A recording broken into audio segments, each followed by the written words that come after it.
Bonjour, je m'appelle Eléa et aujourd'hui je vais vous lire le livre des contes de la rue Broca, écrit par Pierre Gripari et plus particulièrement un extrait du conte de la sorcière du placard au balai. En voici le résumé. Cette histoire est arrivée à Monsieur Pierre qui trouva un jour dans sa poche une pièce de 5 francs. Ce n'est pas vraiment une fortune, mais il décida de s'acheter une maison avec et il se rendit ainsi chez le notaire qui fut fort surpris de la demande de ce client. Finalement, le notaire trouva un dossier au fond d'un tiroir qui concernait une villa pour 3 francs 50.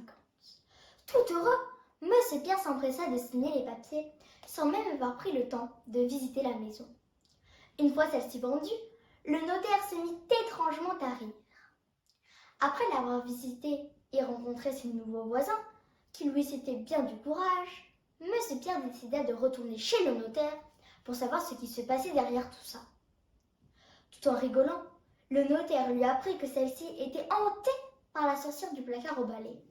Mais il lui apprit aussi que celle-ci n'est sortie que si on lui chantait cette petite chanson.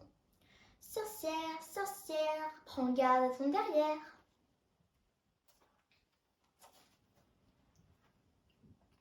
Facile à dire, des paroles comme celle-là ne se laissent pas oublier. Les premiers mois, bien sûr, je me tenais sur mes gardes.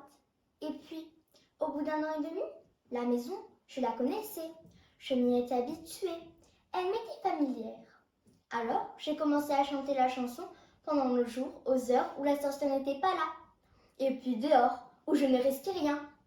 Et puis, je me suis mise à la chanter la nuit, dans la maison. Mais pas entièrement. Je disais simplement « Sorcière, sorcière !» Et puis je m'arrêtais.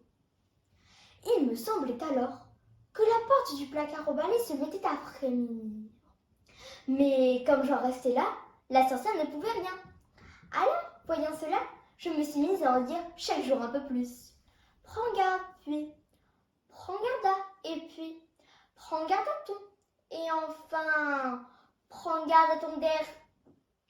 Je m'arrêtais juste à temps. Il n'y avait plus de doute. La porte frémissait, tremblait sur le point de s'ouvrir. Ce que la sorcière devait rager à l'intérieur. Ce petit jeu s'est poursuivi jusqu'à Noël dernier. Cette nuit-là, après avoir événemé chez des amis, je rentre chez moi un peu pompette, sur le coup de 4 heures du matin, en me chantant tout au long de la route. Sorcière, sorcière, prends garde à ton derrière. Bien entendu, je ne risquais rien puisque j'étais dehors. J'arrive dans la grande rue. Sorcière, sorcière, je m'arrête devant ma porte. Prends garde à ton derrière.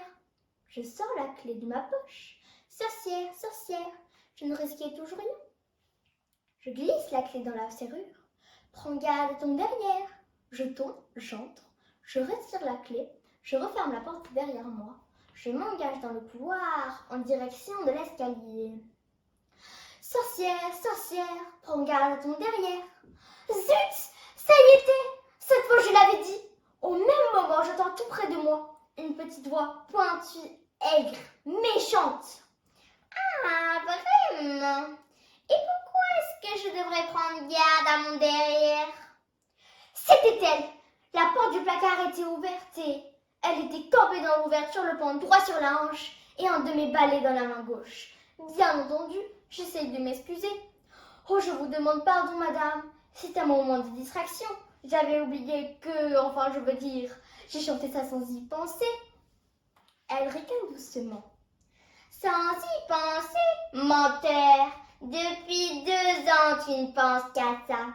Tu te moquais bien de moi, n'est-ce pas, lorsque tu t'es arrêté au dernier mot, à la dernière syllabe. Mais moi, je me disais, patience, mignon. Un jour, tu la cracheras, ta petite chanson d'un bout à l'autre. Et ce jour-là, ce sera mon tour de m'amuser. Et bien voilà, c'est arrivé.